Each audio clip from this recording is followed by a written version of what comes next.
Hi and welcome to the Peace Team series of webinars. My name is Fazana Wangde Mohammed and I'm one of the outreach workers. This webinar will be focusing specifically on what is child criminal exploitation. In this webinar, we'll be looking at the official government definition. We will dissect it a little and break it down. Look at who is impacted, the grooming line, grooming models, how to spot the signs, staying safe, and finally, what support is available. We will begin with a look at the Home Office definition. What is child criminal exploitation? Child criminal exploitation is common in county lines and occurs where an individual or group takes advantage of an imbalance of power to coerce, control, manipulate or deceive a child or young person under the age of 18. The victim may have been criminally exploited even if the activity appears consensual. Child criminal exploitation does not always involve physical contact. It can also occur through the use of technology. Criminal exploitation of children is broader than just county lines and includes, for instance, children forced to work on cannabis farms or to commit theft. This definition is from Criminal Exploitation of Children and Vulnerable Adults, County Lines Guidance, written by the Home Office. Whilst the definition covers a broad range of areas that could be considered CCE or child criminal exploitation, it's helpful to look at a simpler definition, especially when working with young people.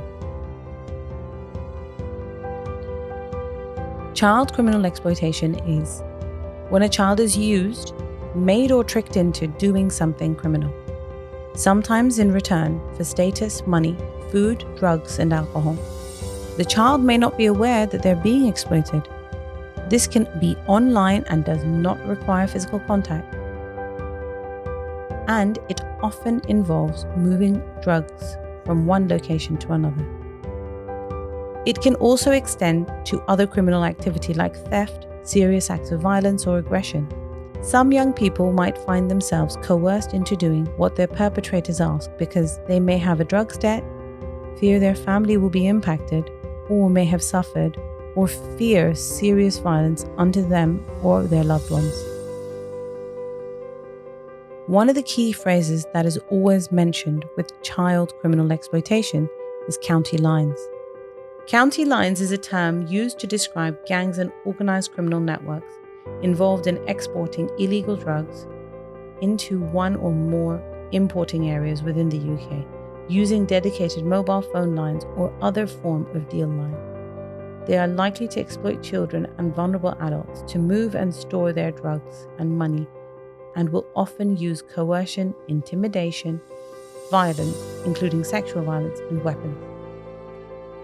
County lines is when young people are taken from major cities like London, Birmingham, Liverpool, and taken to smaller countryside towns and villages to participate in the drug dealing process.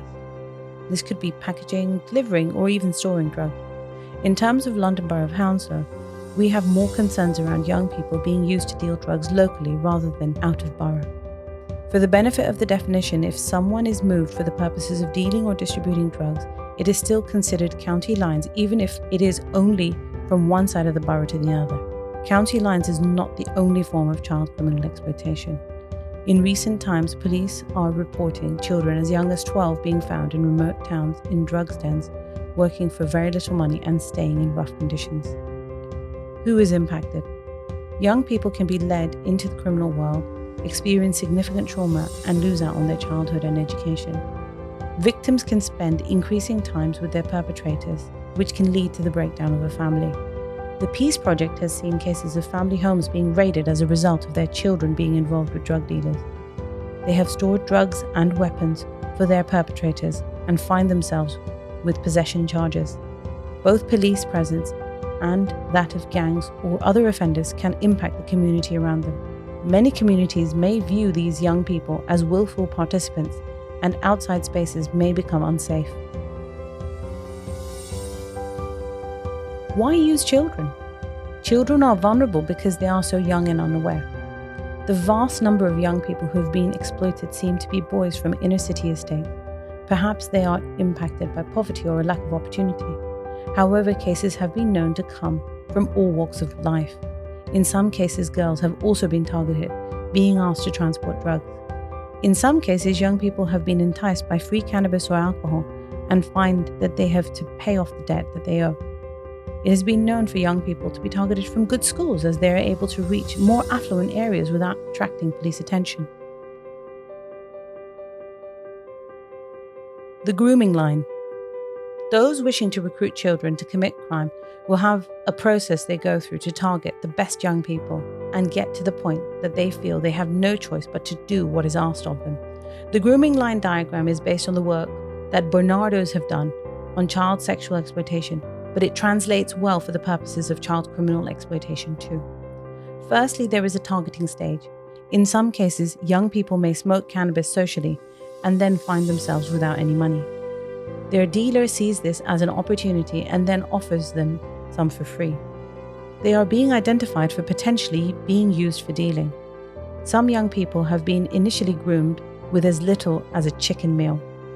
Within this friendship stage, the group or drug dealer may offer protection, car rides, make the child feel more grown up, part of the group. If the young person is normally hanging out outside, now they may be staying around the dealer's flat where it's warmer. In the loving relationship stage, the child will feel that they belong and identify with the dealer or the perpetrator. Finally comes the abusive relationship stage, when they are isolated from friends and family, have no choice but to do as the perpetrator asks them. In some cases, a child may be asked to hold some stuff for their perpetrator, and then this stuff is stolen. The theft is staged by friends of the dealer and puts the young person in a position where they owe the dealer the value of the drugs or weapons or cash. They have lost it, so they've got to pay it back. Grooming models. This slide looks at the main grooming models. In some cases, young people are asked to bring friends over to party where there is free alcohol and drugs. Often the young person instigating this may also be unaware that they are part of the grooming process. Gangs can provide a sense of identity and belonging to young people who are looking for this.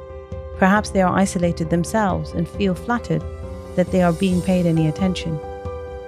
They have to complete certain tasks, or perhaps a theft, or violence in order to prove that they are worthy of the group. The online model can be considered to overlap some of the other models with the current use of social media and smartphones. There have been some cases known where all the grooming stages have been carried out online, and then the victim has to carry out tasks as directed online.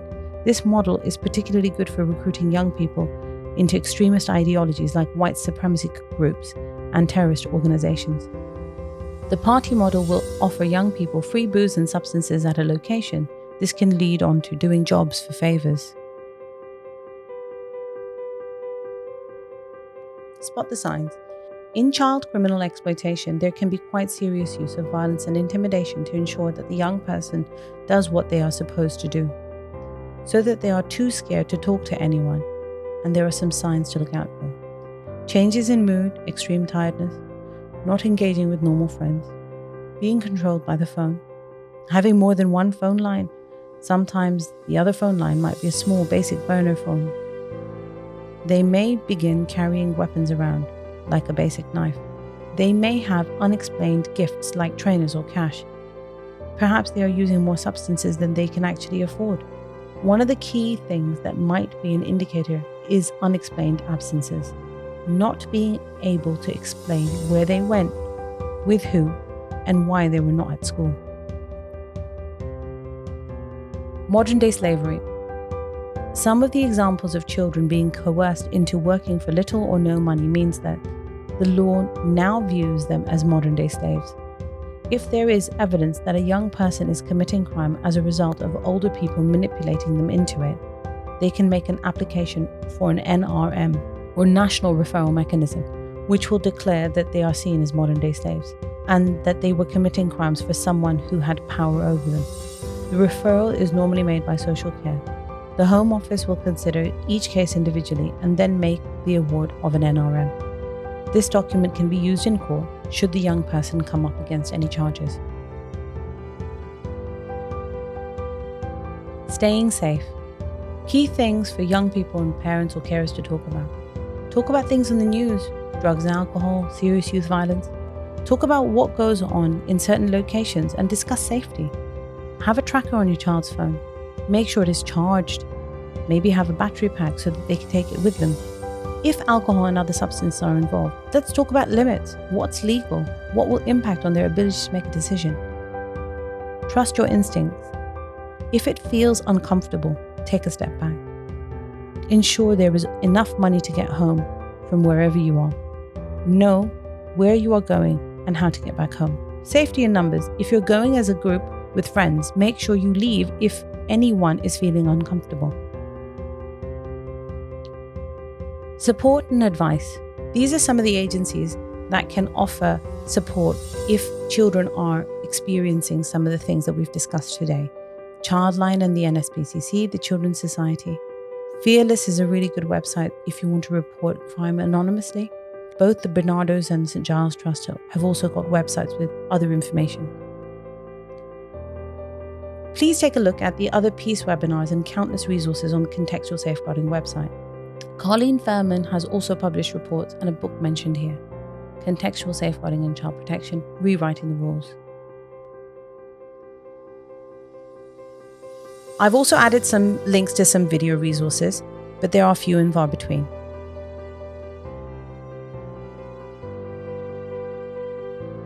Thank you for watching.